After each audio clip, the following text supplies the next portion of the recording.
Can you all hear me clearly? Just anybody can confirm. Can anyone confirm me? Yes, Prabhuji, we can hear. Yeah, okay, thank you. Just want to ask, anybody who is chanting one round or say two rounds, whatever, on a regular basis, do you want to do you want to share any of your experiences right now? Before we... Hare Krishna Prabhuji, I can share. The Yeah. days the days that I chant, I feel like I'm more like peaceful, calm, and composed. Like even with work, right? If there's a stressful situation, Mm. and the days that I'm not chanting, I feel like I don't feel great. The other thing that I'm noticing is now that I've been consistently chanting, I'm getting help from different places. I don't know how, like just like whenever I am in trouble, I feel like help is coming and from places that I can't even expect. Like one of the things that recently happened is Mm. I've been like at my work, like I've been wanting to get promoted and pushing for that, and I've been thinking about it constantly, like when I'm chanting as well. And then last week when I had a program review with the partner team director, I didn't even ask, but he just said, why don't I take you on as a mentee and help you out?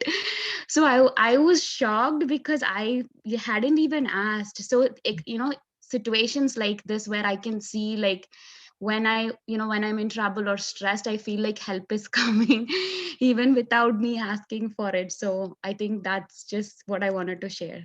Yeah, that's a very good point. Uh, so Krishna is in your life. When you start chanting, Krishna notices, yes, she is interested. So that's how, if you look at the life of Draupadi, when nobody was to her help, at the incident of Draupadi being disrobed in the Kaurava assembly, nobody was there to help her. Even the most powerful husbands that she had, they were also helpless, having been defeated by the in the gambling match. At that time, she tried to protect herself by her own strength. After that, she thought, my strength is useless. And then अब when अपने she अपने completely experience share surrendered to करने Krishna, का कि अगर किसी ने chanting शुरू की तो उससे उसको क्या immediately, she got help. Right? We can all remember from that incident that as soon as she remembered Krishna, immediately she got help. So similarly, it's not that we are going to immediately get help just like Draupadi in every incident. It depends on many things, but our karma also comes into play. But remembering Krishna at least immediately relieves you from the stress and anxiety. We all go through a lot of anxieties on a daily basis, and just remembering, because the first benefit of chanting the holy name is Shubhada. Shubhada means the place becomes auspicious. Wherever chanting of the Hari's name, Lord Hari's name, is present in the homes there where the Lord Hari's name is being chanted or heard, so that whole place becomes auspicious. Shubhada. And then second thing is the fire of anxiety will go away from the place. These are the two initial benefits. We don't do for those benefits, but naturally, as a concomitant factor of chanting the name or taking shelter of the name, is that the place becomes auspicious and the anxieties will go away from the place. So, wherever the holy name is chanted, there should not be any anxieties. If they are there too much, they will be reduced. So, holy name is all powerful. We don't know how it works, but it works in the best possible way. Okay. So thank you for sharing, Aranya Mataji. Absolutely. Hare Krishna. Anybody else wants to share how they're feeling after started chanting? Uh, Prabhuji, this is Varlakshmi. Yes. Actually, I started chanting from October. So before I started chanting, I used to feel maybe it will take a long time, or why should I chant? All those questions used to come. Whether I can chant, if I start, whether I can continue or not. But so I thought I will try it. So once I started chanting, I don't know, suddenly it became a habit. It's like if even though if one day also if I cannot chant, I feel like something is missing on that day. So so morning, early morning, now I'm like I want to get up. Even if it is 4 o'clock or 5 o'clock, I just want to get up. And first, the first thing I want to do is I want to chant. And whatever things I have to do for that day, I will do it later. So now I don't want to miss even a single day. So now that kind of mindset I have got. And so the first thing I have noticed after I started chanting is that previously I used to be so much anxious and about my kids and their exams, or if they have an exam, I used to feel more anxious more than them. And if they don't perform well or something, I used to feel more depressed. So all that anxiety and depression, now everything has gone. Now my mindset is like I'm more calm.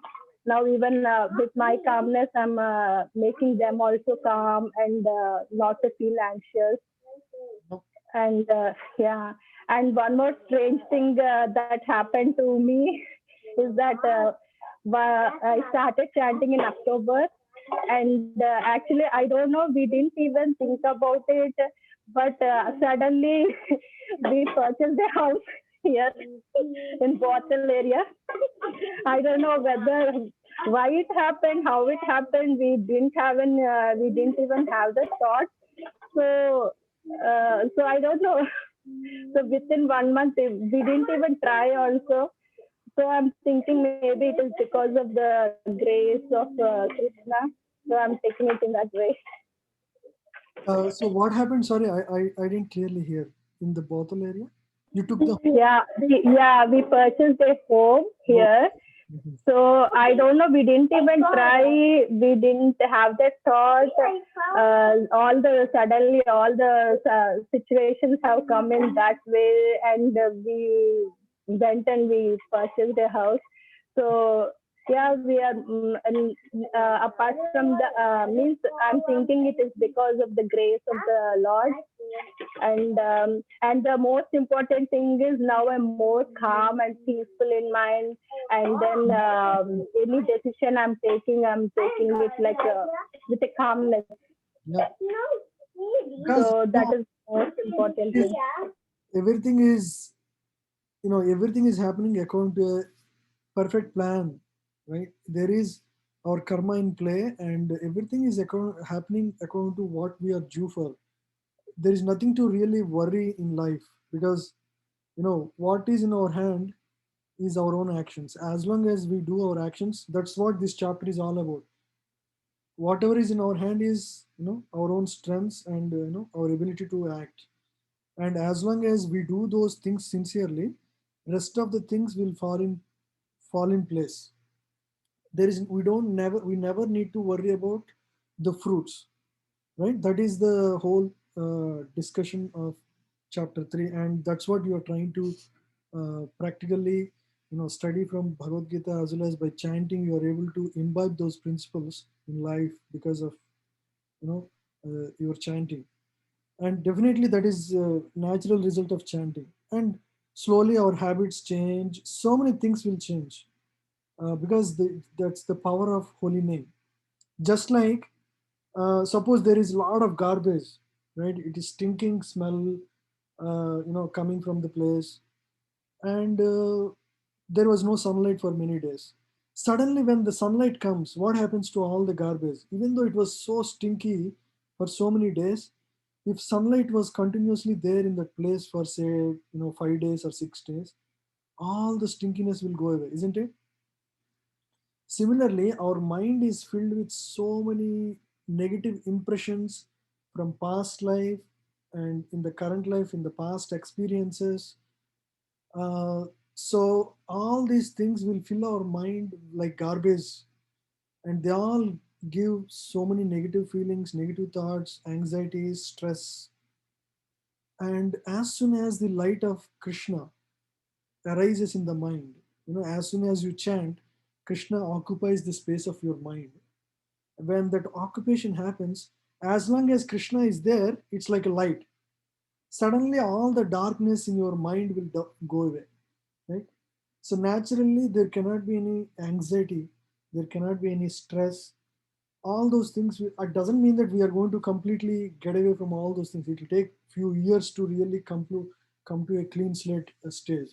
But we can immediately perceive, just like when a hungry man who is hungry for say 2 days suddenly eats, immediately he will see a lot of relief, right? But doesn't mean that he is full, or it will take as he takes more bites, he'll be slowly, his hunger will be subdued, he will start feeling satisfaction, and he will regain his strength. All these three things will happen. So similarly, when the chanting continues to happen in our life, we also, first thing is getting away of the negativities. The negativities like anxiety, stress, depression, misery, all those things will go away. Those are dirty things. Then they will be replaced with positive things. State of calmness, right? Peace of mind, hmm? Positive thoughts, right? Thinking about Lord and how you can serve Him. These are very positive thoughts. And how, thinking about lessons you learned in Bhagavad Gita, discussing with your family, sharing with others. These are all next level, right?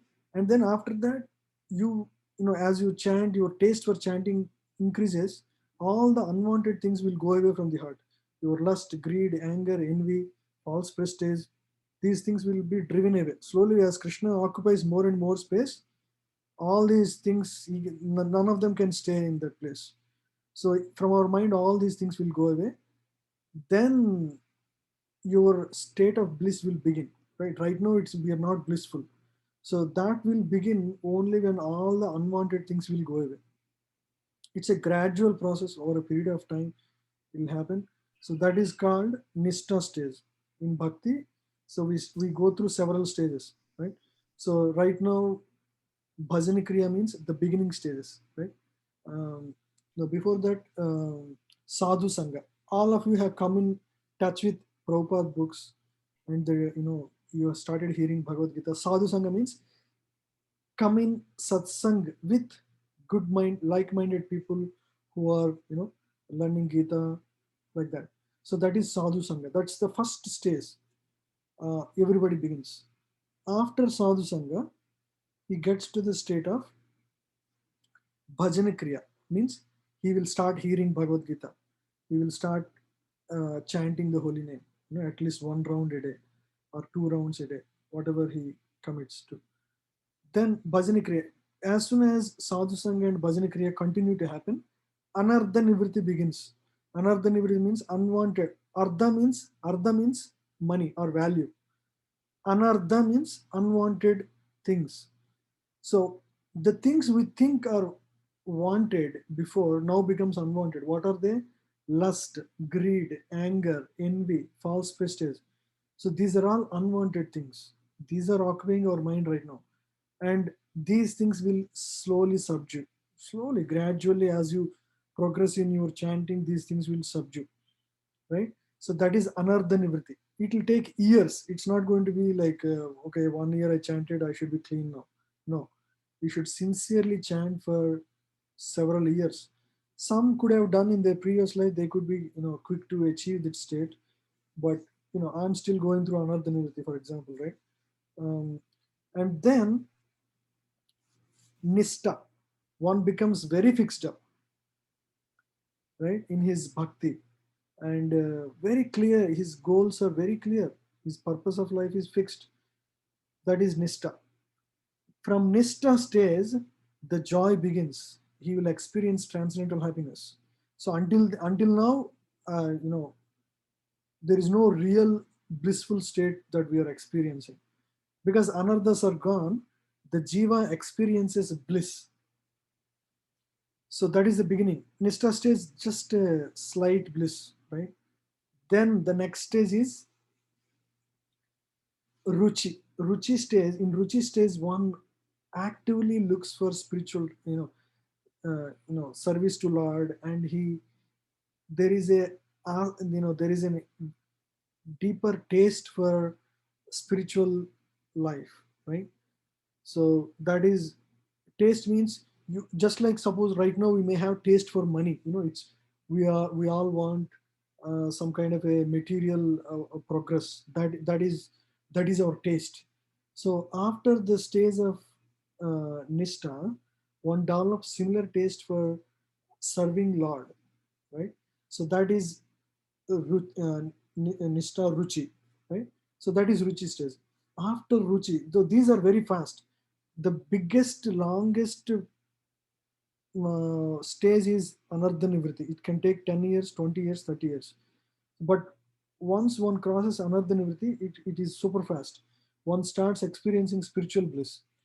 And ruchi, right? Ruchi, we discussed ruchi. And then after that, asakti becomes firm. Now look at Mirabai, how she experiences, right? So that is the transcendental state, continuously in that samadhi state, right? So that begins at asakti stage, right? Asakti means you have a deep interest in God, right? Absolute truth. So that is asakti. And then bhava. Bhava means you are experiencing uh, continuous bliss. And then prema. Prema is the ultimate state. It's rarely experienced. Continuous samadhi is what is called prema stage, the highest, where one experiences Sandrananda Visheshatma and Sri Krishna Karshini. At that stage, even Krishna is attracted to you. Not only you are attracted, Krishna is also continuously attracted to you. He comes into your life quite often, and you don't want to take his service, but he wants to serve you in so many ways. So it's a very different ball game at that stage. But it's too far for us to think even about it. But that is a state that there are many devotees who experienced that state. It's not like, oh, we are discovering this path newly. For centuries, people have gone through all these stages. Bhakti gives all these paths very clearly. These are described in a book called Nectar of Devotion, which is a summary of various Vedic scriptures. So this path is all potentially available for all of us, all these stages. As we sincerely and seriously practice and study Gita and understand the principles and apply them in our life, we can all get there. So that's the promise of Bhakti path. So let's go together and get there, okay? As we make study progress in spiritual path. So let's Hare get started. Krishna Prabhu. Yeah, go ahead. This is Shweta. I wanted to share my experience. Okay. Am I audible? Yeah, we can hear you, Mataji. Thank you. Okay. So I think with chanting and continuous praying, and because of my so much trust in Krishna, at least I have got the power to, like, right now since October, I have not been working because the H4EAD issue. So I think Krishna has given me a lot of strength Okay. to overcome this, but at times it is a very low phase, but Krishna does give me strength to just wait and wait and wait Yeah, for some miracle. yeah, that's true. We learn to be more patient and stay calm in those tough times when life turns around us, right? So that's all about Bhagavad Gita and learning these lessons. How do we face reversals in life in a very calm and you know uh, in a stable state of mind? How do we face? All of us are going to go through that. It's I'm also going through some kind of challenges, but I have trust in Krishna. I'm able to still serve you all. happily, because ups and downs are part of life, right? When there is up, just like when there is night, we know there is going to be day. When there is day, there is going to be night. So these are like cycles. Happiness and distress are cycles. Through all these things, we should continue to remember Krishna, serve Krishna, chant Krishna's name. In that way, we will be able to safeguard ourselves and make progress in spirituality. Because all these situations are teaching us a lesson. That's what Yes. we see. And as long as we see those situations in that spirit, we are on the right path. So either we can go depressed. We see challenges come. Some of the people would go into, because they don't have the shelter of God. Everybody has to take shelter of something. Somebody would take shelter of brandy bottle. Somebody would take shelter of, you know, anger. They become angry, frustrated, depressed. You know, because in times of need, we always fall back on what we are attached to. Fortunately, having connected to Krishna consciousness, Bhagavad Gita, just like even Mahatma Gandhi on the cover book of Bhagavad Gita, if you have turned back the page to the last page on the binding, there is a print of Mahatma Gandhi picture where Mahatma Gandhi says, when even for Mahatma Gandhi, the greatest leader from India and the man of the century, isn't it? So he's considered side by side along with Einstein to be the man of the century. So such a powerful person, even he says, when calamities and come in my life, and I see not a ray of hope in my life, I turn to the pages of Gita, and in amidst all these calamities, I immediately start laughing, and I find a ray of hope right across. So that's the way Mahatma Gandhi himself sees when So because his shelter is again Krishna and Bhagavad Gita. You see, everybody has to have a shelter, and we fall back to it in times of need. Just like Shweta Mataji was just telling, now she's falling back on Krishna and chanting, and that keeps her happy. The other day she was telling us how when as soon as she enters temple, she can immediately feel the connection, and it's a very different experience for her, right?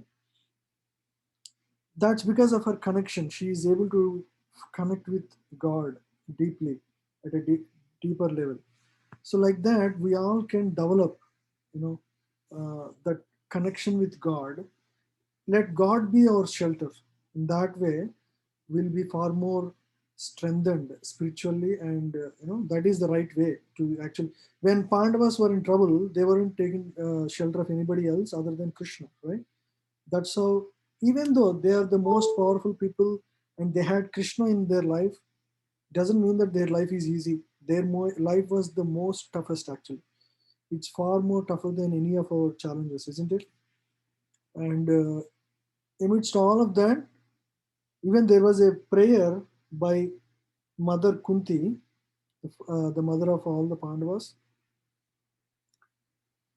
She would beg Lord, may you always give us, more and more troubles, because when more troubles come, more is the remembrance of you, and in that state we get full protection from you, and we come close to you. Of course, we are not at that elevated state that we can pray to Lord to give us troubles. We cannot ask like that. But that's what she says in her prayers. So um, you know we cannot we don't know how life would play on us, right? We are at the mercy of life.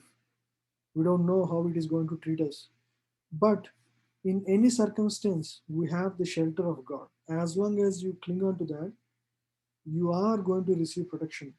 Bhagavad Gita, Krishna says, Kaunteya Pratijanati Name Bhakta Pranashyati. I'll go and open that sloka for you. Nobody can give you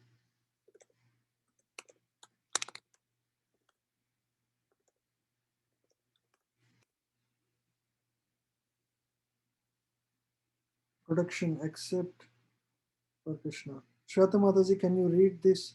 Oh, 1 second.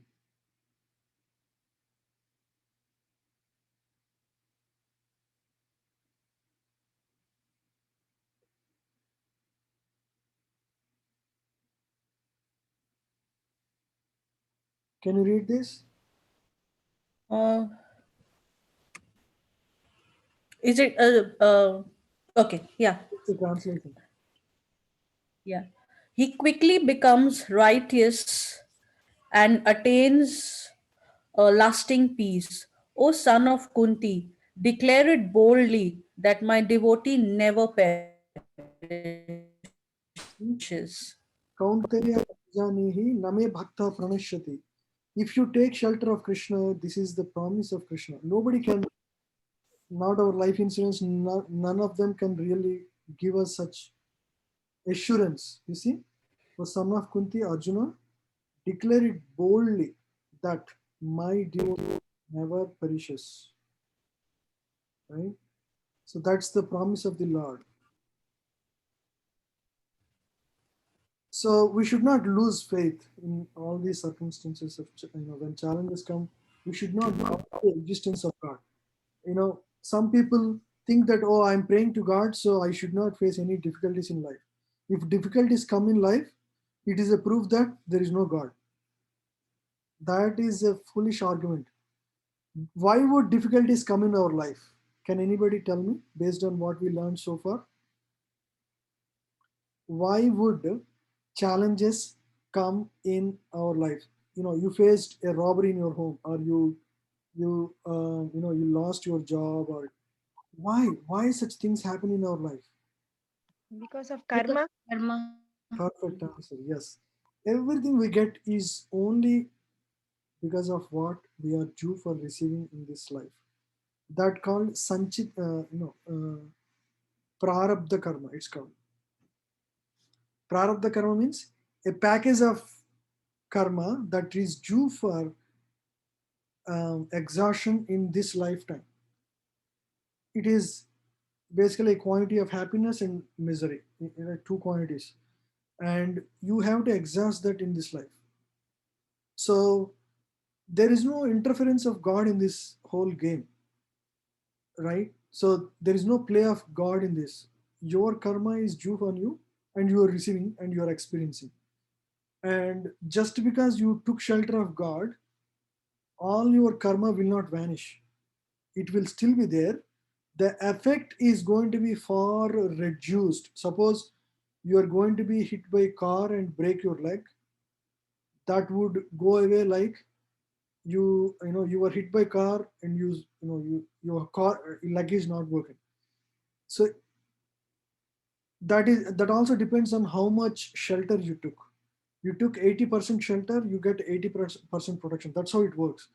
um, so there will be protection. You will be getting a token reaction, but understand that what you are getting is only what is due for you. There is no play of God on that, and the effect will be reduced because you're taking shelter of God. To an extent it will be there, but to a good extent it will be reduced. Okay. That is given in Bhagavatam. I'm not just speaking out of nowhere. uh, there is a specific verse that speaks about that. Okay, so this is the promise of God, Krishna, to all the living entities, not only human beings, every living entity. So whoever takes shelter of God, for them, Krishna's promise is they will never perish. Means they'll be always under the shelter of God. They will be protected, just like Draupadi, Arjuna, everybody who Hanuman in Rama incarnation. So that's why they right they. But again, we don't love God. We don't chant the name so that we get protected. That is selfish motive, right? We are not doing any of that the process of devotion service, or learning Bhagavad Gita, so that we get some material relief and from anxiety and stress. These are very, very minor benefits of what you do. These are like side benefits. Just like when one becomes an IAS officer or say minister, he gets a car and servants. That is a side benefit. The real benefit is he can contribute at a higher level, isn't it? By becoming a minister, he can potentially serve the country in a better way. So the goal of all this is actually to go back to Godhead, to completely remember our original self, right? The self realization. That is the real goal. All these, small things, they are going to come, but they are like side benefits, right? We should not be distracted. Oh, now I'm peaceful and blissful because I'm chanting, so I take this process lightly, and I don't really do it sincerely. We should not be doing like that. Okay. Thank you so Hare much. Krishna, Prabhuji. Mhm. I have a question. This is Rashmi. Sure, Mataji. Um, Yeah, go ahead. Sorry. Yeah, go ahead. Some people have a shorter lifespan Mhm. and they do their karma and passes away young. Does that mean they I mean it's not a suffering, but they're done with your karma for that life? Or does that indicate they had good karma in the past life? Uh, no, it depends on how they spend the current life. If they spend their current life in a very meaningful and purposeful way, like they are in touch with spiritual process, and they're able to make some serious progress, Uh-huh. yes, a short life is a good thing. Sometimes some people have a small Jew karma before they go back to God, and they just come and go. They just go through some little suffering that is due for them. Quickly they go back, right? In a short life. Um, it depends on many things, or maybe they have uh, their journey in this life is a short journey, and they have to be in a different place right after, so they have to be displaced to that place, just like transfer of a job, right? So they will be Okay. placed in a different place for whatever they're meant to be, right? So lifespan, we cannot say how, unless we know how they spend their life. So if you look at They just uh, did their duties. I mean, they were not like very close to spirituality, but if they just did their duties, they did what they're supposed to do in that life. okay, yeah, then they may get a good destination. They might be they might be destined to a higher planet after a short time here. Okay, it depends on exactly what's in their course of karmic balance. Okay. So everybody is independent. There are some devotees who had a very short life and they immediately went back to Yes. Godhead, right? So like Adi Shankara, he just lived less than 35, 30 years, but Yes. look at his influence, right? He had transformed the world completely. Chaitanya Mahaprabhu, he just lived for 48 years. There are some great devotees who lived for long life. Yeah. I Madhvacharya. heard my mom used to say कि जो अच्छी आत्माएं होती हैं वो जल्दी चली जाती हैं. So I was not sure about this. That's why I asked that question. Oh, I see. Okay, in that sense, okay. Yeah, yeah, some good souls have a short life because they have, their immediate destination is a higher planet. Okay, so they'll be placed there. Nobody's lost anyway, right? That we should remember, and as long as we have a good time with them, and we should be happy Yes. that they got a better place after that. Okay, Okay. Yeah. so Thank you, Prabhuji. yeah, immediately, the sadness is when we lose somebody, that relationship is gone. We cannot relate to them and express our love with them, but understand that we can still serve them. That is the best part of uh, our Vedic culture. It teaches us how to still benefit them. You can chant for them, you can read for them, you can remember them in so many ways, whether the soul is with us or not with us. We can still connect and feel their presence. Okay, So that's the greatness of our spiritual culture. This is not there in any other culture. So we lose the connection, personal touch, that relationship, that love between us will be lost when we lose some loved ones. But the great thing is we also can still serve them in our relationship with them, right? Through prayers, through chanting for them. In many ways, we can still be stay connected, and So that is very refreshing idea, isn't it? We can still be connected to them and be Correct. serve them. So is it, can you explain this, Prabhuji?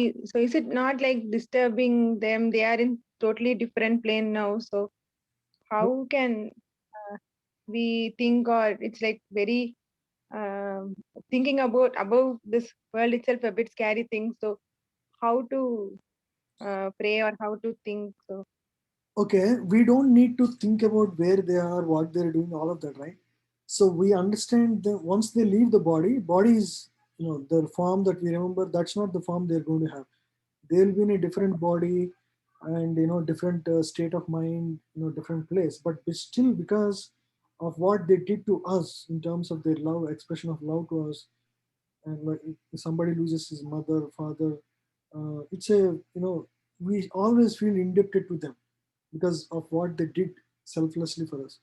So with that in mind, we always pray to Lord that they, wherever they may be, right? May they have satsang, may they have, may they remember your lotus feet, like that. We can pray to Lord in ways, and that helps them actually spiritually. Do not think that it will not help. Prayers are very powerful, extremely powerful, when especially when they are done with selfless motive, right? When they are done with, especially for the welfare of others, right? I pray for all of you actually every day, that you all advance spiritually, like that, right? So when we do such prayers for others, especially, Lord immediately notices them. And because you prayed, Lord would bestow his blessings upon them. So we can benefit people who we don't see, we are not connected to, right? So, even for people whom we lost in touch, maybe when we were in school, our teacher helped us and we cannot talk to them.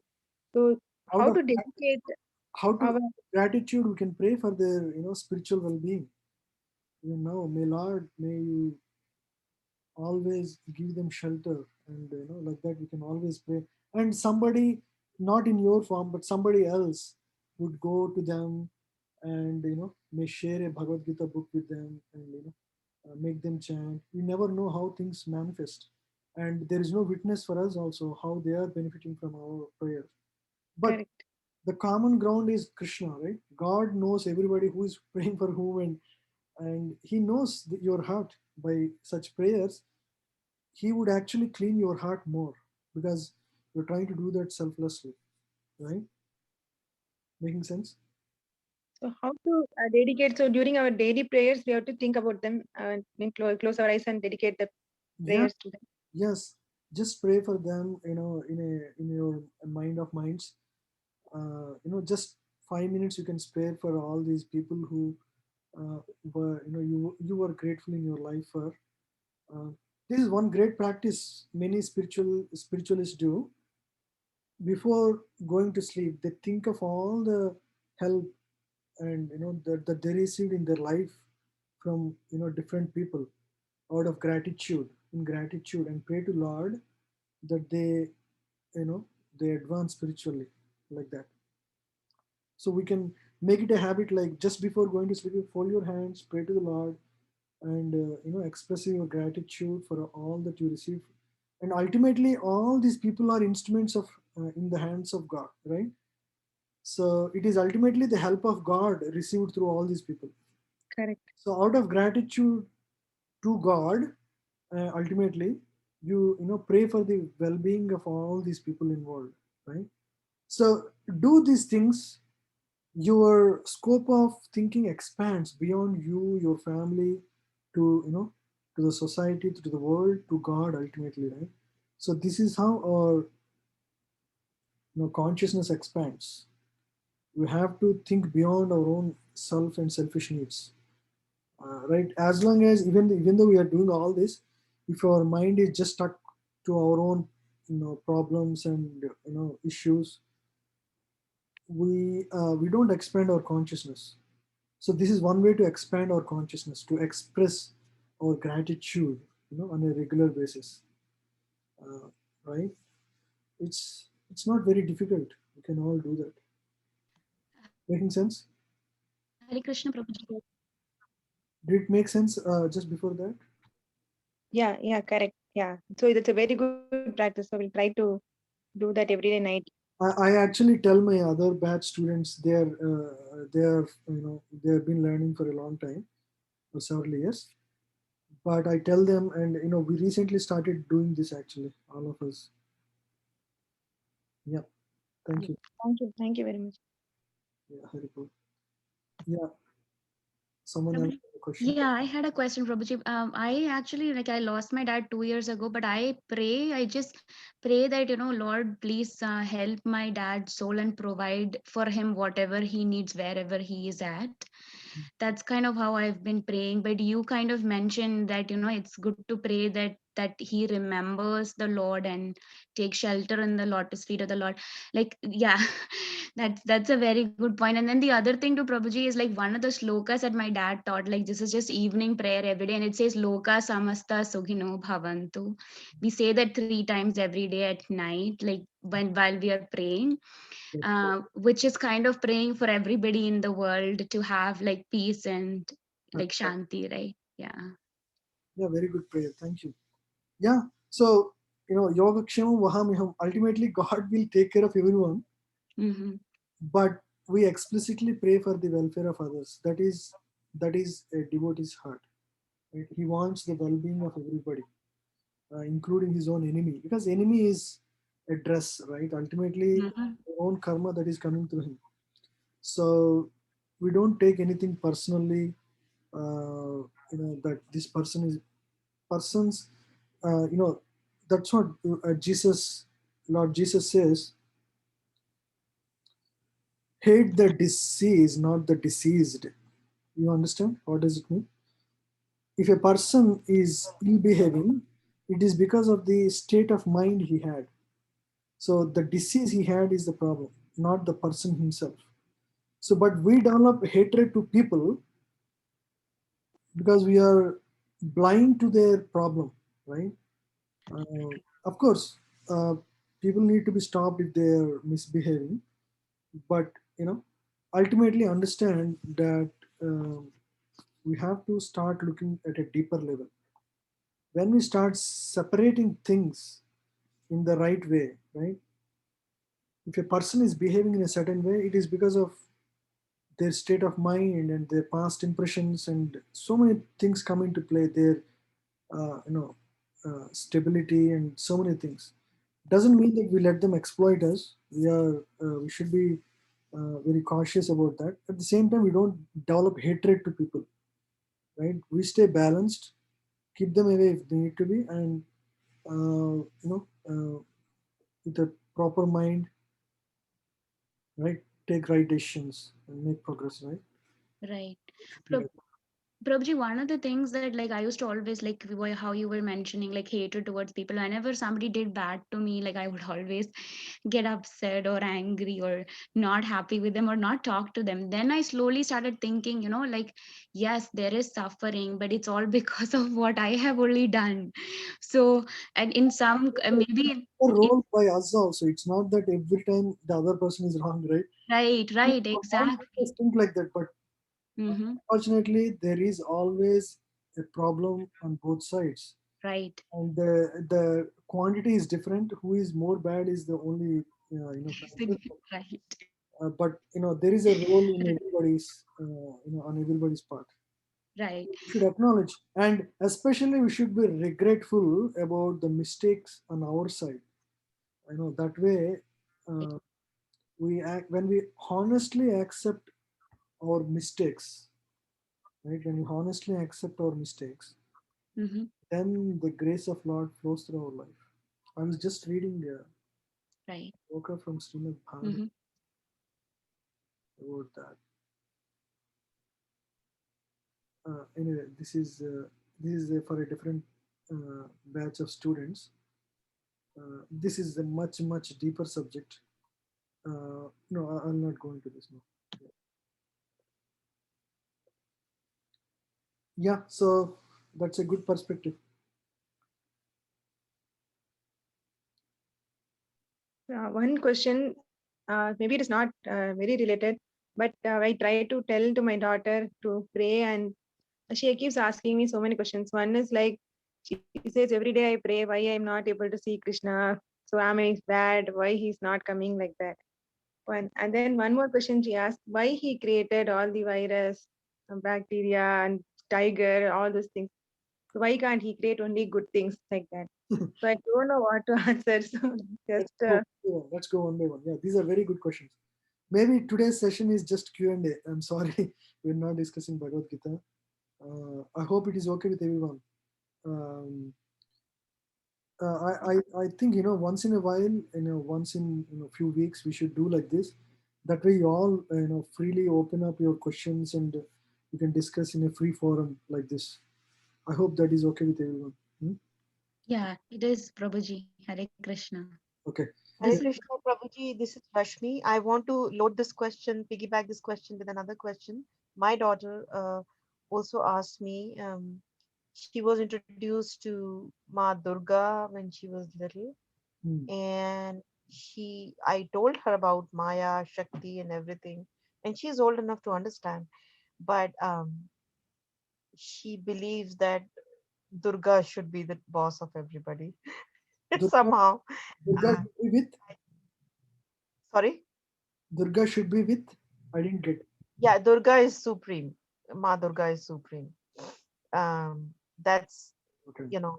I just need to Yeah. show her how to relate everything So together. these are subjects already discussed in depth in Srimad Bhagavatam and Brahma Samhita, the prayers of Lord Brahma, where he talks about who is who.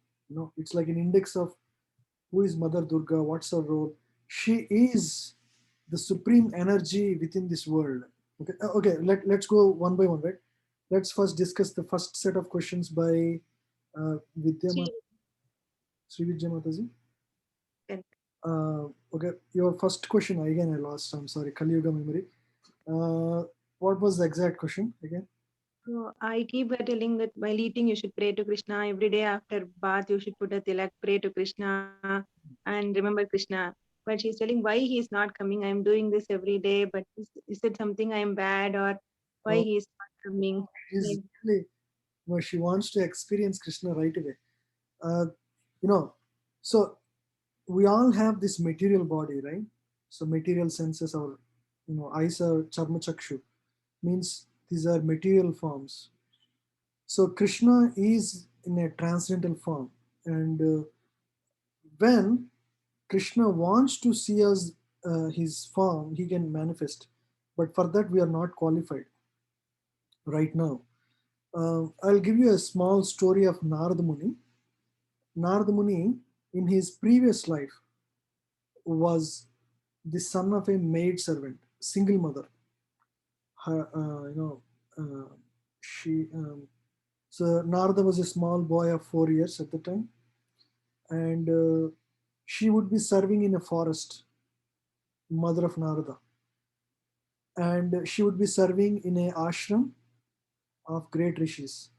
Once an assembly of great sages come to that ashram, and they were there for almost 4 months because of Chaturmas. They don't go out to other places, and they stay put in one place. So they, for the 4 months, they had they were all staying in that ashram where Narada's mother, Narada in his previous life, not in current life, uh, they were all she was serving them. she was very enthusiastic in serving all the great sages, serving them food and, fetching them water and taking care of all the needs of all the, sages there. And the sages were so blissful, for the service she was doing. And even her son would get the remnants of food that was eaten by these great sages. And they all blessed them, right? After that, very few days after, the sages will leave with the blessings, um, you know, the mother would be bitten by a snake. And this boy is very small. He had no shelter. The only mother he had was lost. Then he was not depressed. Like, why, she was serving all the great sages. How come she died like this? And I'm helpless in this situation. He learned from the sages how to pray to Lord. And he goes and wanders from forest to forest, and he sits down in meditation and prays to Lord helplessly. At that time, Narayana, so he was praying to the form of Narayana in the heart. Narayana suddenly, he would experience the presence of Lord suddenly, and he was a helpless boy. Lord was so pleased with his prayers. That same form that he was praying in his mind would appear before him, right? With a bluish hue and yellow garments, chakra, shankha chakra, gada padma. So he was wearing all these, and then he appears in that original transcendental form, right? So he immediately blesses the boy and tells him, Narada, I'm so pleased with your prayers, but I regret that you won't see this form for long enough, because in this life you should continue to make progress spiritually, and when your slate is completely clean, in the next life you're going to be with me as a permanent associate. So that is the next life. In the next life he comes as a son of Brahma, in this universe. But in that life, the boy wants the experience of God in all through his life, but Krishna, regretfully says, I cannot continue to give you my darshan. This is the only darshan you have, and with renewed enthusiasm and power, you continue to pray. And by the end of this life, you would be fully perfect in your life. And in your next life, you would be with me always. And the next life is where he continuously chants Narayana name and never forgets. He has a spiritual body and he goes around everywhere, in that spiritual body.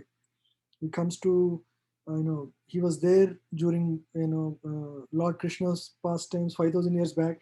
He was there 17 lakh years back when Lord Rama was present. So he was always there. He's a Chiranjeevi, right? And he can go from material planets to Vaikuntha and back and forth. So that's his current life. So what I'm trying to say is, just like, I might want to see Prime Minister of India, but I won't be given the audience of Prime Minister, isn't it? Because he has so many other engagements, and we ourselves are not qualified. But as we develop personal relationship with Prime Minister, say we serve him and somehow we have a personal connection with him, then you get the chance to meet him one day. So similarly, it's not that God is not like our order supplier. As soon as we pray and he's going to appear, while we may want him to be like that, but we need to go through certain level of cleansing in our heart. And then Lord appears. Another nice story I'll tell you. So just 500 years back, there was a Brahmana boy. So he was told by his father, every day you should pray to God, and before you offer food and pray to God so that he comes and eats it, right? And this boy really took it seriously. He was only 5 years. And one day, Saint Namdev, Prabhu, right? huh? Saint Namdev. Sant Namdev. Namdev? Yeah. Yeah, Yes. Namdev. Yeah, thank you, bro. Thank Yeah. you for telling the name. So this is a very recent pastime. So Namdev goes to Lord. Actually, it happened in another pastime also, Prabhu. Another boy is also there. In Chaitanya Mahaprabhu. Oh, is it? Okay. Okay. Yeah. Yes. Okay. So this boy, your father makes a nice plate. Father and mother gives him a nice plate. He goes to Lord and offer, and he stays there, prays to Lord to come and eat the food, and Lord doesn't appear, and he becomes really sad. Oh Lord, you don't appear when I pray to you. And then this continues for a few days, and then he say, his father says Lord is coming and eating, but he was a little bit sad that Lord is not really coming. So after a few days, his prayer becomes fervent. Lord should really come and eat this food. Then he, one day he would really pray to Lord, Lord, you please come and eat. Otherwise, I have no real, I feel like I'm not really offering you. Like that he prays, very young boy. Then Lord really comes and, takes that laddu from the plate and eats half of it and, goes away. And this goes on happening, and after a few days Lord was actually meeting him every day and eating the full plate actually. uh, then his father gets a doubt. Hey, this must be something crazy. This Lord only by his glance he eats. He never eats full plate like this. And he gets a, because his faith is not as much as his boy's faith is, right? So uh, he doubts him, and his father boy says, no daddy, I only, Krishna is coming and eating, I'm not eating. And then if you are doubtful, come and watch from behind. And next time he tries to hide and see, and Krishna would not appear that time. So and no, actually he appears and he eats half laddu, but he won't be seen by this brahmana, right? Because it depends on your, the faith, the amount of faith one has.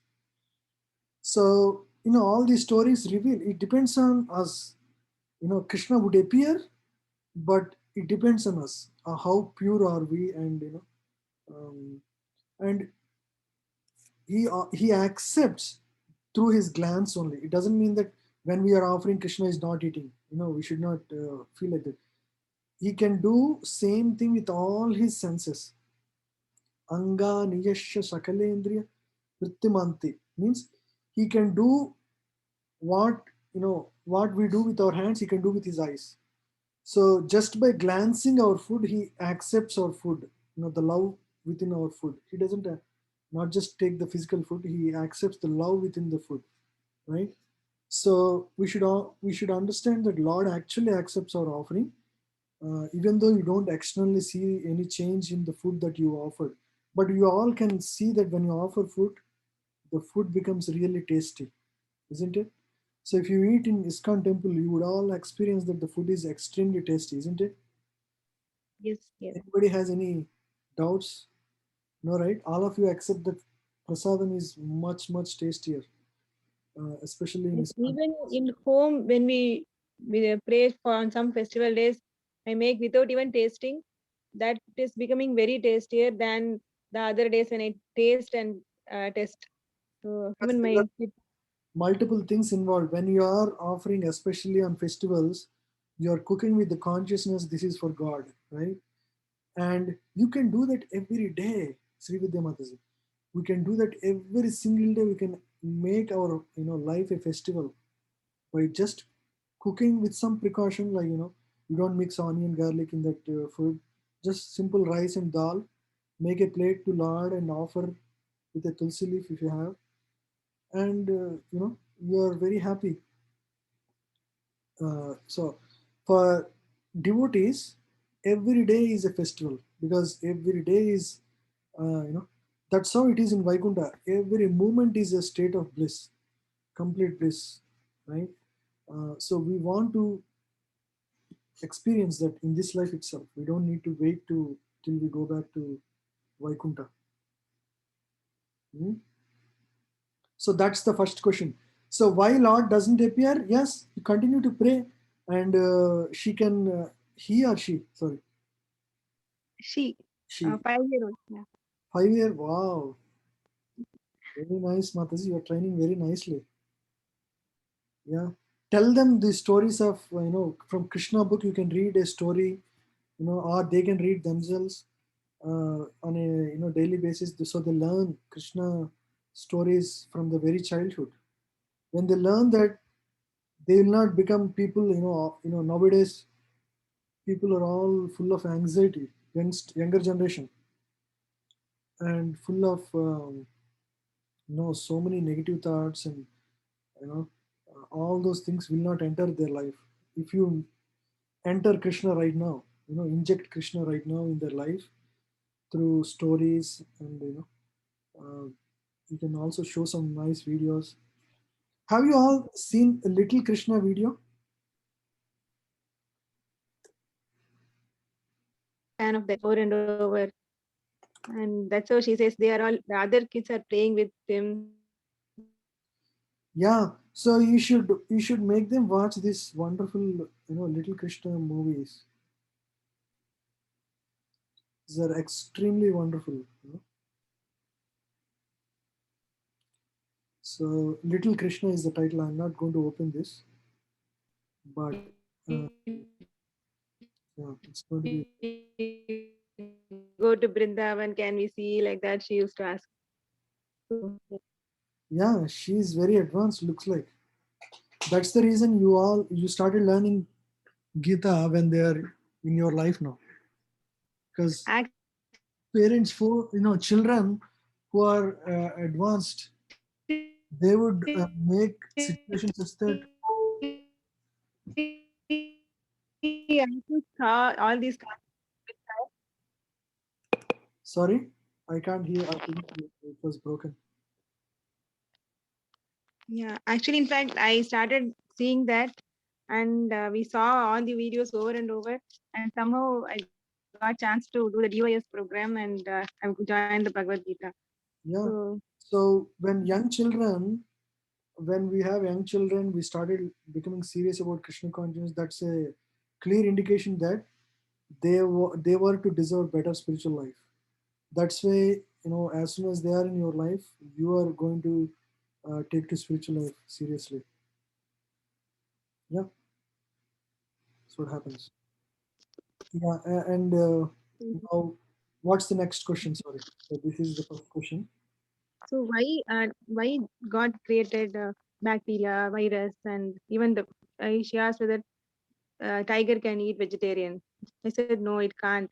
So why he created some animals like that? Mm. So So this entire existence is like that. We think forest is peaceful, birds are flying nicely. No, it's the whole game is like that. Jivo jivasya jivanam means one life form is food for another life form. For us, plants are the food. Life only becomes food for life.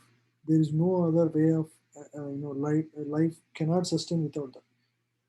That is why this is called material world. Material world has to be different from spiritual world, right? So the whole existence, this whole place is a dark dungeon. Imagine there is no sun. There is one light bulb fixed for us. That's why we are seeing light. Otherwise, this whole existence is a very negative place. It's not a positive place.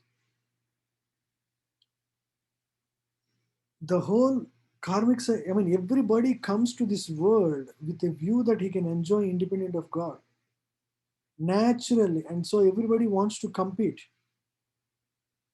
The whole place is surcharged with passion and ignorance. So what can we expect? So the virus, the pollution, all that we see is the reaction for all the work that we do. It's nothing different. There is no reason to put blame on God. It's not God's creation. It's all our own creation. It's not God that He wanted us to go through this misery. This world is created as a place of, uh, it's like a jail, right? I explained this thing many times. This is a Maidunagar or a jail. In a jail is a place for reformation. It's not a place for enjoyment, right? When your perception of this world is that, oh, I'm going to enjoy this world, then you will be experiencing kickbacks, again and again. We need to have right perspective towards this world, right? So this world is a very dangerous place. Okay, this is not our real place. This is a material world, and we are spiritual being, and spiritual being belongs to spiritual world. So this is a awkward temporary place of stay for us. No, whoever you may be the CEO of Facebook or Jeff Bezos. You go through enough suffering in this world. That is how it is designed. You may be Trump. Look at the anxieties all these guys are going through nowadays. Facebook is going through an existential crisis. The whole world. Imagine how much anxiety on a daily basis he goes through. Because his company is facing threat from Democrats. They want to divide this whole thing. This guy has accumulated so much. He doesn't want to give up. Nobody wants to give up what they have. So, to their level, everybody is going through a lot of anxiety and suffering. It's not an easy game for anybody in this world. Nobody is having a peace of mind in this world. And everything happens according to what we deserve. Everything happens according to what we deserve. Suppose suddenly, there was a pregnant lady. She did some mistake. She was in a jail, and she bore a baby. One may wonder, what mistake did this baby do that she is born in a jail and she's going through all this suffering? No, it is what is due for her. But we don't look down upon people. Oh, this is your karma. You go through all this suffering. We act when we see others suffering. We don't pronounce their karma. We act according to our dharma. Karma is a principle to understand our own suffering, not to blame on others. Oh, you're a beggar because that's what you deserve. Very good point, Prabhuji. So this is another important. This is a misapplication of karma theory understanding. When we understand karma, it is to understand and come to terms with our own life and our own sufferings, not to put down others. Oh, this guy is a beggar, let him suffer. That's what he deserves. That is a complete misapplication. That's going to make our heart hard, merciless, and this is the most important thing. Many people misapply karma theory like this. So that's why I'm especially when we are going through suffering, we should understand this is because of my karma only. It's not God's doing. We always want to blame somebody, right? It's my manager because of whom I didn't get promotion this year. Always, it's the least, path of least resistance to put a blame on others. Always it is the other person. Like, that's called childish mentality.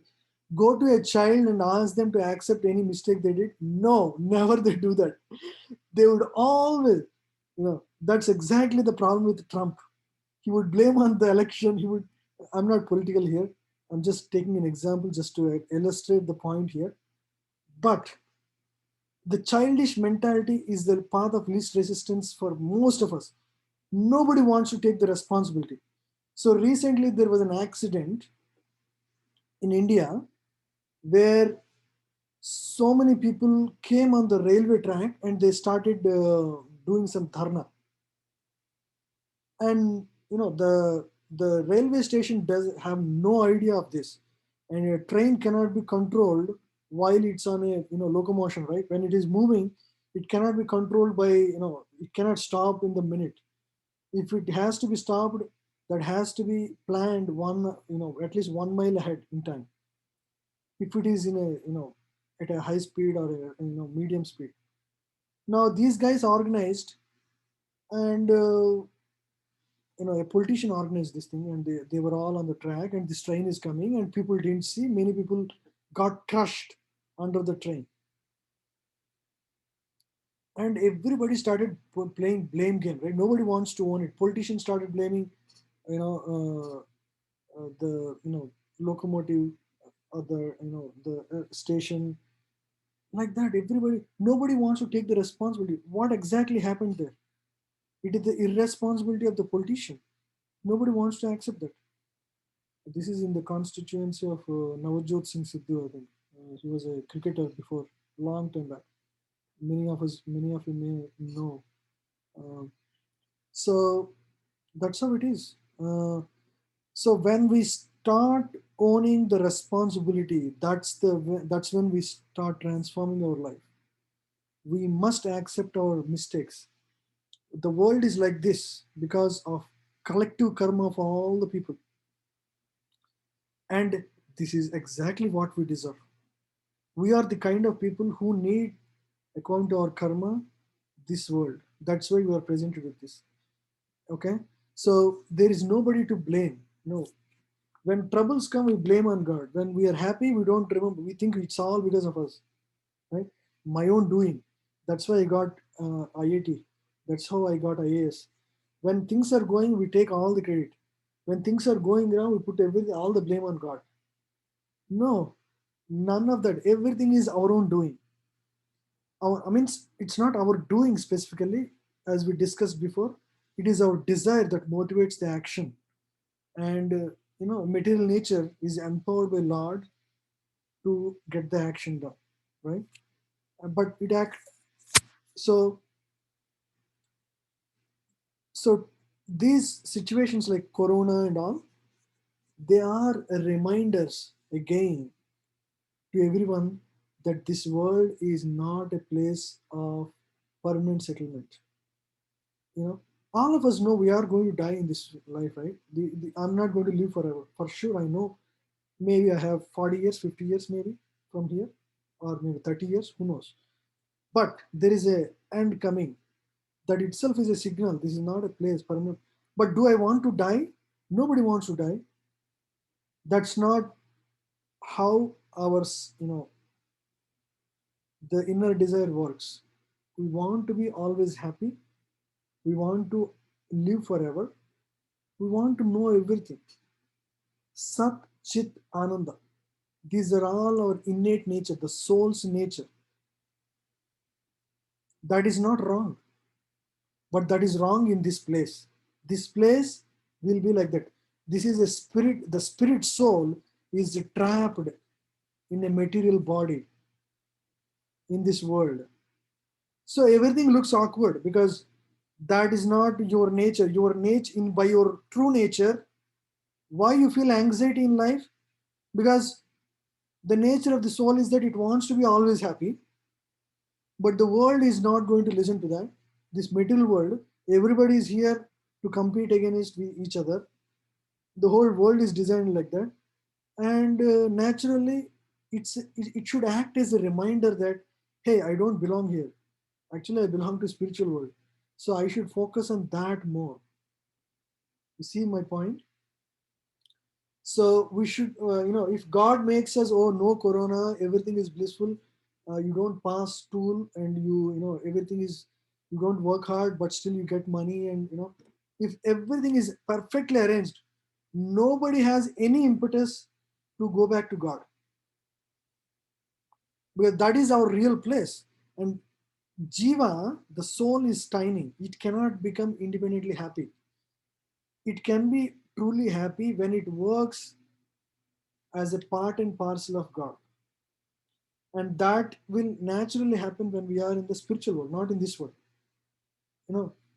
God is like our Father, right? He always wants our best.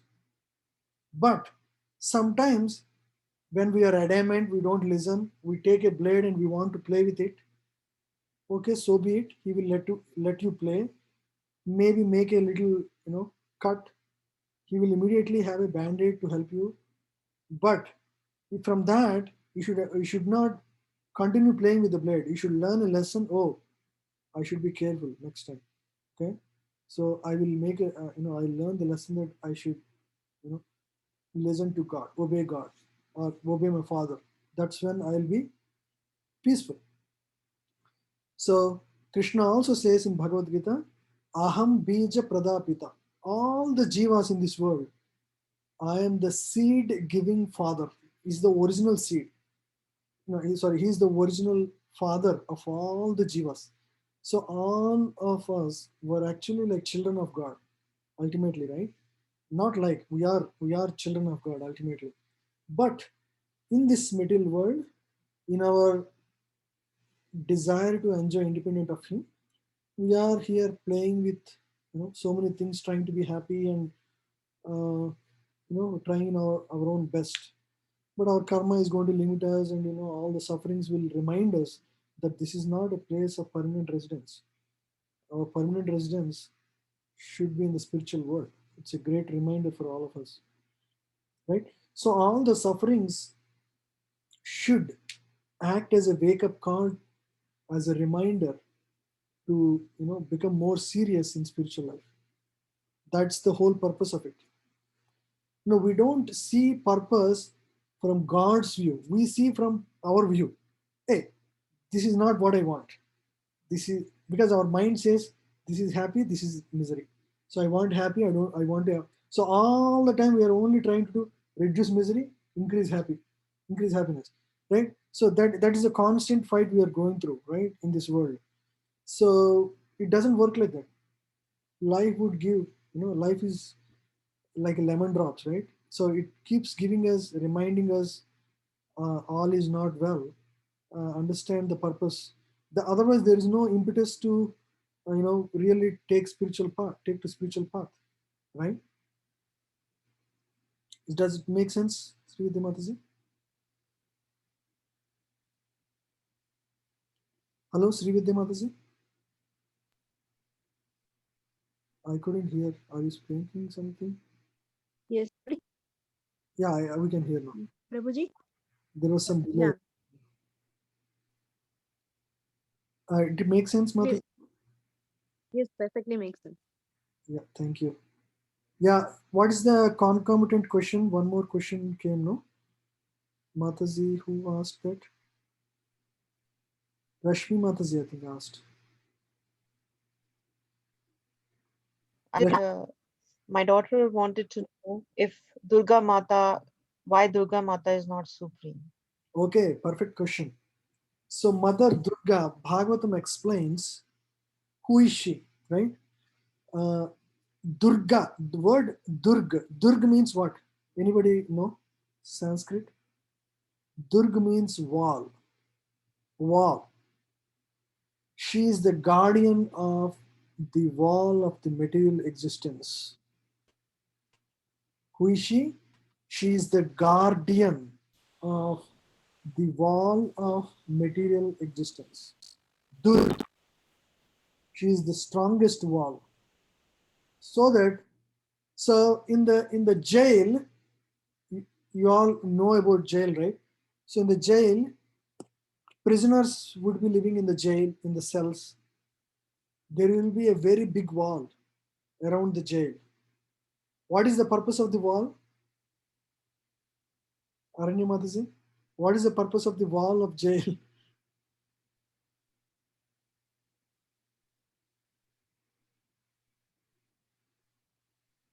I can't hear anybody. What's going on with me? Some problem with the Zoom, I think, again. So keep everyone in. yeah, nobody can escape. That is the real purpose of the wall. So similarly, Mother Durga's purpose is to keep the jiva, within the material existence, as long as he deserves to be. What is the purpose? She is the power designated to keep the people in the material world, as long as they are not reformed. She is she's a great devotee of the Lord Krishna. She is Shakti. Shakti comes from Shaktiman, right? Shakti means the power. And so the mother Durga is the form, when this, there is a potency called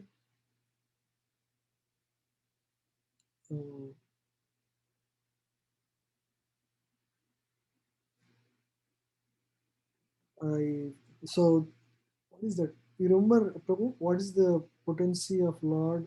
The Antaranga Sakti, the internal potency of the Lord in the spiritual world is Lakshmi. Lakshmi is the internal potency of the Lord within the spiritual world. When she comes to the material world, hello? Are you able to hear me? Just a little pauses here and there, but yeah. Okay, sorry. So the same form that Mother Lakshmi in the Vaikuntha, when she was, she manifests in the material world, she becomes Durga, Mother Durga. Mother Durga is like the mother of all existence within the material world. Okay, and Lord Shiva is like the father, right? So they are the designated energies for the material existence. I mean, they are like, if you are in the jail, your jail superintendent, you can call him as the supreme, isn't it? Because you don't know anything beyond that. So in that sense, yes, Mother Durga is like a supreme within the material world. She's the mother of all existence. But her main duty is to keep punishing. That's why you see Mother Durga with all these all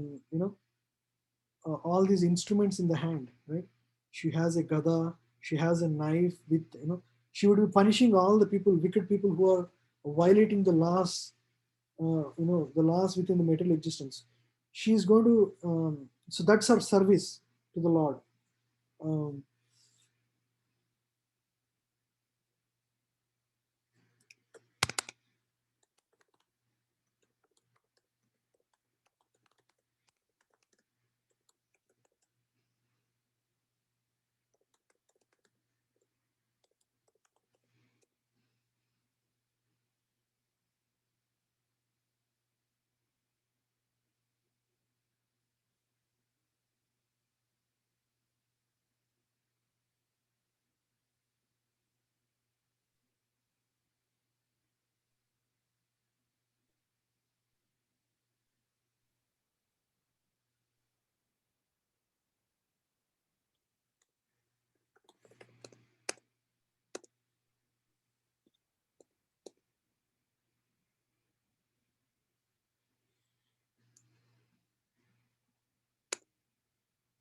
Yeah. So Brahma Samhita affirms that Durga Shakti is working by the direction of Govinda, and without his sanction, the powerful Durga Shakti cannot move even a blade of grass. So that is the description. There is a verse actually. I wanted to show the verse.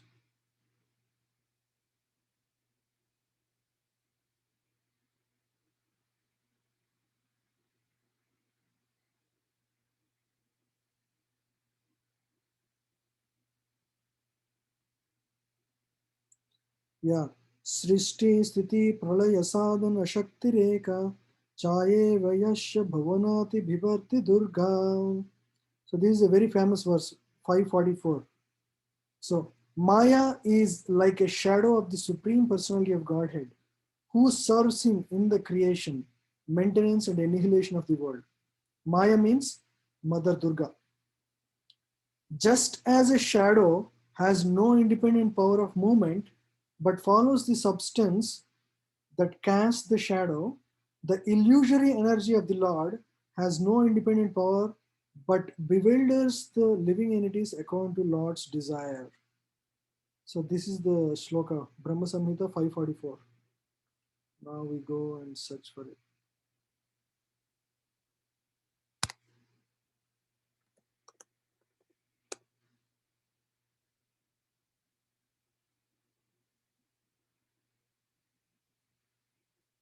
Yeah. Ichanurupam apiyasya chasya sasa Govindamadi Purusham Tamham Bhajami. The external potency, Maya, who is of the nature of the shadow of the Chit potency, Satchit Ananda. So this is the Chit potency. The reflection is like a shadow, is worshipped by all people as Durga, the creating, preserving, and destroying agency of this mundane world, means material world. I adore the primeval Lord Govinda in accordance with whose will Durga conducts herself. So that's the position of Mother Durga. You see it clearly now? We have so we have a clear proof on the position of Mother Durga from the prayers of Brahma. It's called Brahma Samhita. Very famous prayers. You can all read it in Veda base. It says, Krishna, who is known as Govinda, is the prayers of Lord Brahma. We think, Brahma is equivalent to Krishna, but now see what he's saying. Krishna, who is known as Govinda, is a supreme Godhead. He has an eternal blissful spiritual body. He is the origin of all. He has no other origin, and he is the prime cause of all causes. The spiritual place of transcendental pastimes of Lord Krishna is portrayed in the second verse.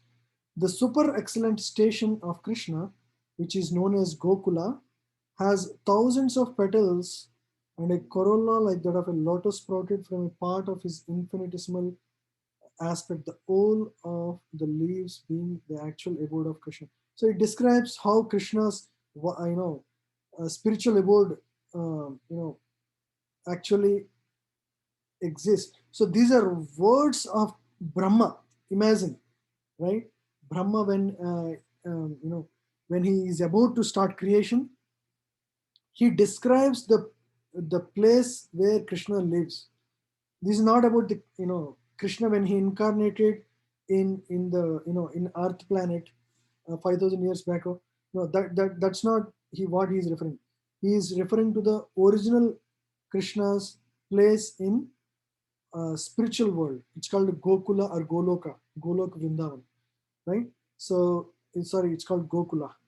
So there is a great detail. Our bhakti scriptures will give in great depth everything. This, if you read this, you will understand actually how Lord's place exists. And you see, Mahavishnu is like a secondary expansion of Lord Krishna. The Lord of the mundane world, Mahavishnu, possesses thousands and thousands of heads, eyes, hands. He is the source of thousands of avatars in his thousands of subjective portions. He is the creator of thousands and thousands of individual souls. The same Mahavishnu is spoken of by the name Narayana in the mundane world, means our world. You see, these are words from a different world. These are spoken in Brahmaloka.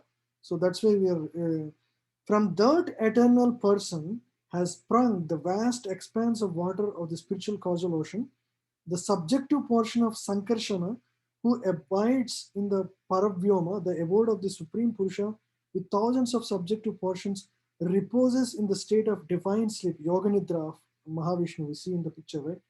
The waters of spiritual causal ocean. So the pictures we see, They're not random pictures. They're all based on the descriptions in our scriptures. So, these are all deep subjects.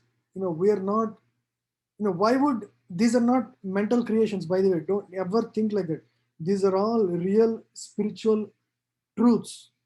We may not know about it. We may not be qualified to understand them, but these are, so here, Lord Shiva's function is explained here. The function of Sambhu or Lord Shiva in relation to Jivas is that this universe enshrining the mundane egoistic principle has originated from Shambhu. So the ego aspect comes from Lord Shiva, from all of us. So thereupon the same great personal God, assuming the threefold forms of Vishnu, Prajapati and Sambhu, Vishnu, Brahma and Sambhu, entering into the mundane universe, plays the pastime of preservation, creation and destruction of this world. The same Lord, Govinda, comes to this world in this form. Right? So this pastime is contained in the mundane world, hence it being perverted, the Supreme Lord, identical with Mahavishnu, prefers to consort with the goddess Yoganidra, the constant of his spiritual potency, full of the ecstatic trance of eternal bliss appertaining to his own divine personality. I mean, this is a little complicated. We can't understand at this point. Yeah, there are beautiful verses explaining. These are words of Brahma. It's not easy to understand, right? Very deep prayers.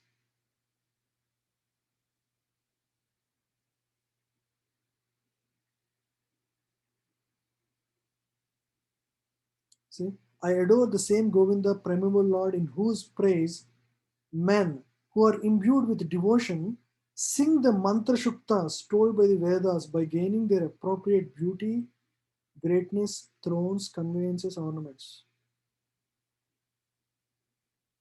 You see, I worship Govinda, the primeval Lord, residing in his own realm, Goloka, with Radha, resembling his own spiritual figure, the embodiment of the ecstatic potency, possessed of the 64 artistic activities in the company of his confidential Sakhis, embodiments of the extensions of her bodily form, permeated and vitalized by his ever blissful spiritual rasa. Yeah, these are very spiritual details. Yeah, he describes all the worlds. Now he describes the mundane world. Lowest of all is located Devi Dham, mundane world. Lowest is ours. Next above is Mahesh Dham, abode of Mahesh, means Lord Shiva. Or what is it called? Anybody knows? The place of Kailasha? Kailash, yes. Above Mahesh Dham is placed Hari Dham, abode of Hari. And above them all is located Krishna's own realm named Goloka. I adore the primeval Lord Govinda, who has allotted their respective authorities to the rulers of those graded realms. So within this material world, you can say, just like in a jail, you can say the superintendent is the supreme. You can say Lord Shiva and Mother Durga are the supreme. Mahesh Dham, right? So no, so within Devi Dham, that's why it's called Devi Dham, because Mother Durga's prowess is right up here. So here it's the external. So now after describing Devi Dham, he describes this. The external potency Maya, who is of the nature of the shadow of the Chit potency, is worshipped by all people as Durga, the creating, preserving and destroying agency of this mundane world. I adore the primeval Lord Govinda, in accordance with whose will Durga conducts herself. So she is also working under Lord Govinda. Just as milk is transformed into curd by the action of acids, but yet the effect curd is neither same as nor different from its cause milk, so I adore the primeval Lord Govinda, of whom the state of Sambhu is a transformation for the performance of the work of destruction. This is description of Lord Shiva. So if Lord Krishna is the milk, original milk, From him come a transformation like curd. The same potency transforms for the purpose of destruction. So Lord would not directly engage in the destruction. So he comes, in a different form called Shambhu, whereby he works towards help with the process of destruction, because that's also a necessary process within the mundane world.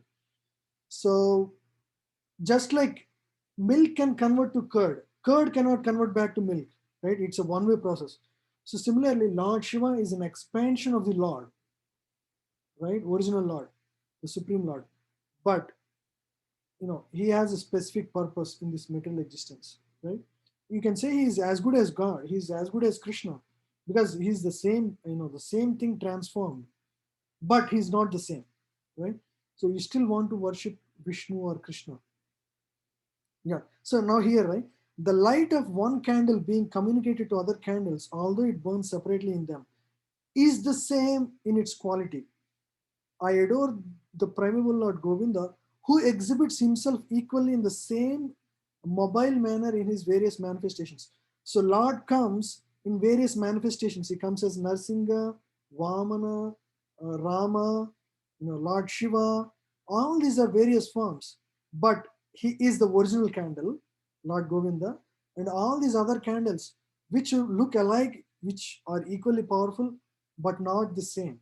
You see, they're various manifestations of his.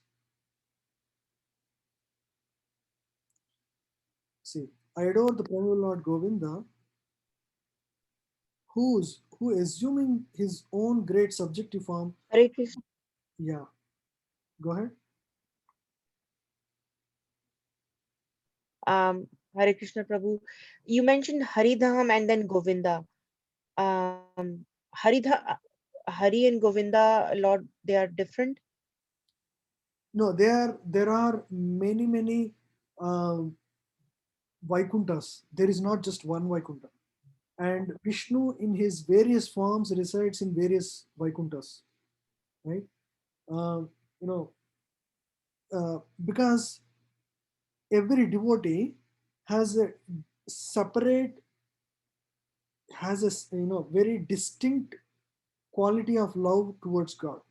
So it depends on the specific quality of love. He will be transported to a specific Vaikuntha. Okay, all these are called Haridhams. Haridham means Vaikunthas.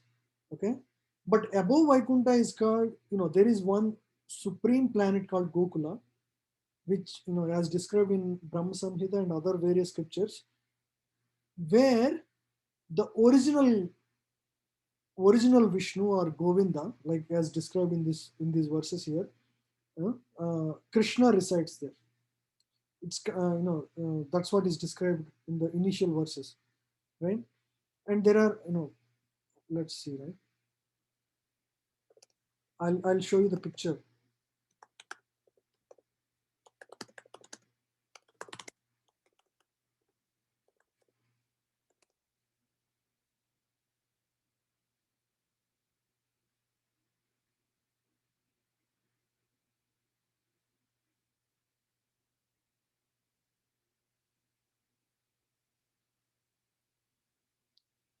So description of the spiritual, this is from a different, very, again, this is a very deep subject in itself. So all of you can see my screen. So this is our universe. No, this is not a good picture. No, Prabhu, we cannot. You cannot see my screen? We are seeing, but yeah, Veda base. Now I'm able to.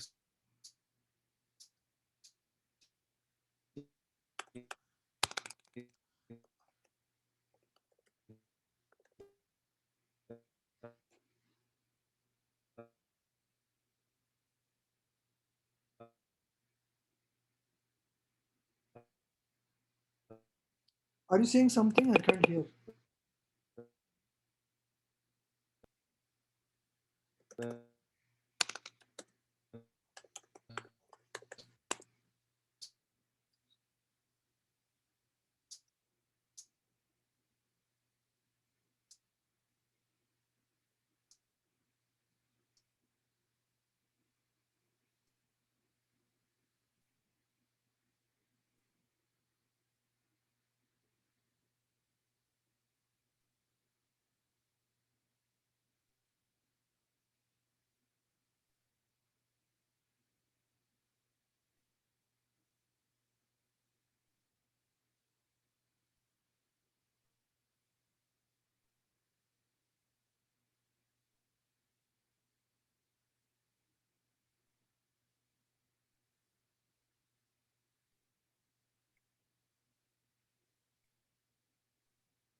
Can you see my screen now?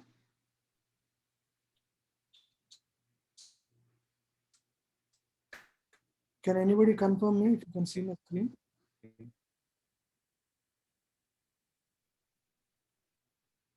Hello? Yes, Prabhu. You see the universe here? Yes. Okay. So this is one material universe. So these are all the Atala, Vitala, Sutala, Patala, Talatala, Rahat, Rasatala, no? Patala, lower planets.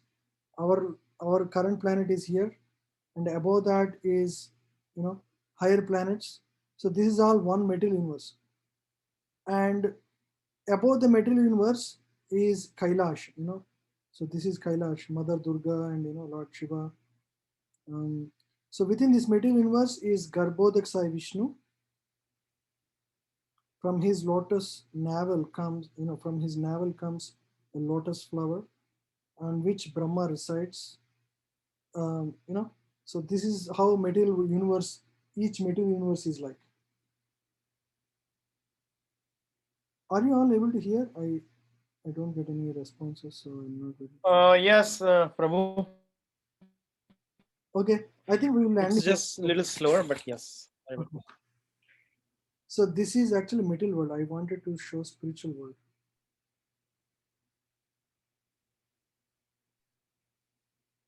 Oh, they don't have it.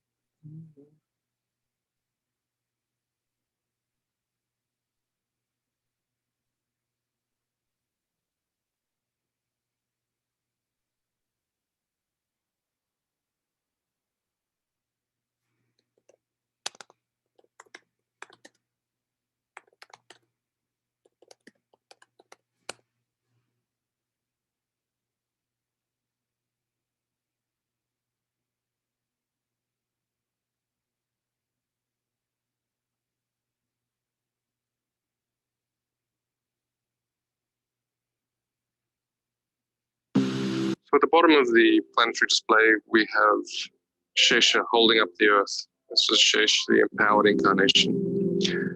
There we have Ananta speaking Bhagavatam to the four Kumaras, and above the 7 subterranean planets.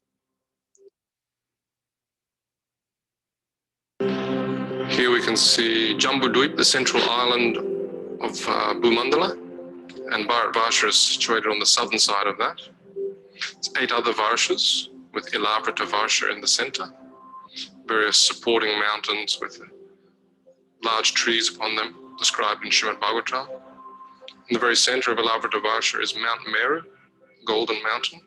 Atop Mount Meru are the cities of important demigods, Lord Brahma in the center, 8 Dikpalas in the cardinal directions and sub-directions.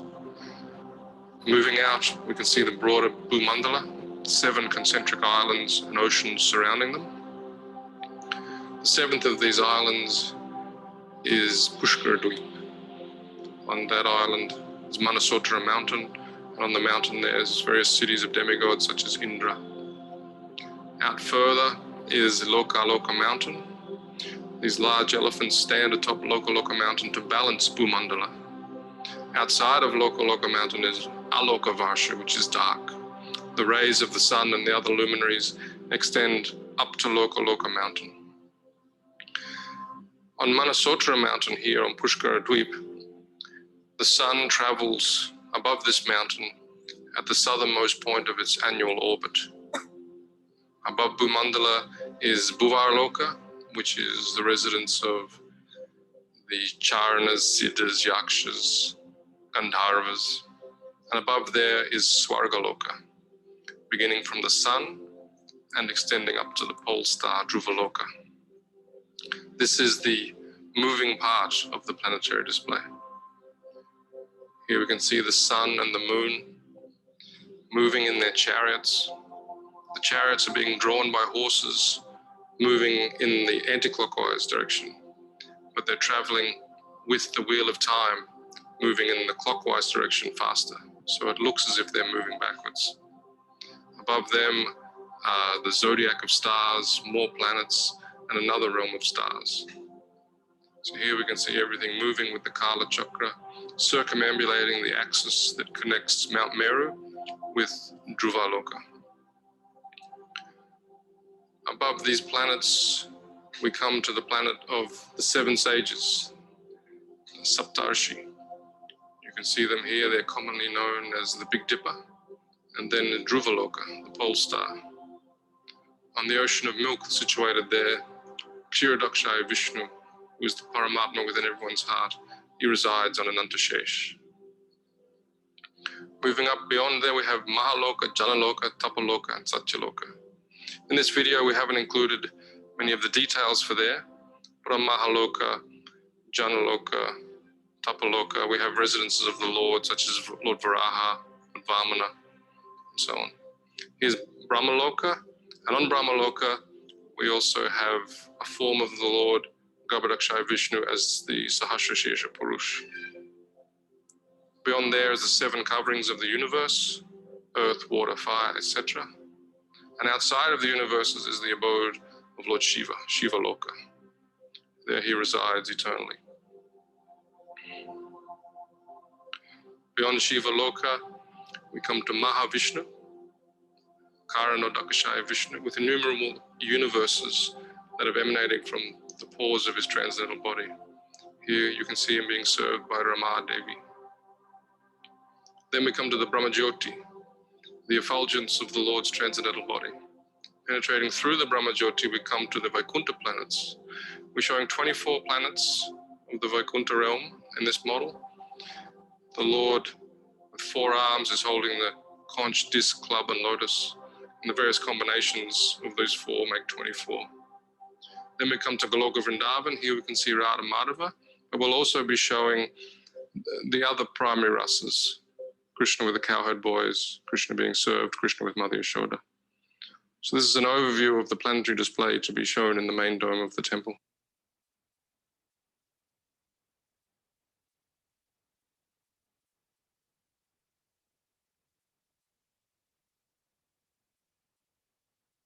Yeah, sorry. Can you all, I hope you all saw that video. So that is, description as given in Bhagavatam. Yes, yes. That's just gives an overview because, they cannot really depict the entire thing, but, whatever they could, they try to depict. So yeah, there are many Vaikunthas. Vaikunta is not just one planet. Okay, so we'll end the class here, 7 o'clock. I have some other engagement.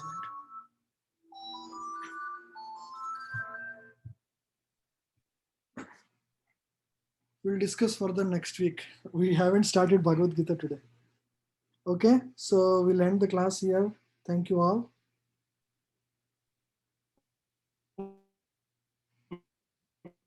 Hare Krishna. Hare Krishna. Hare Krishna.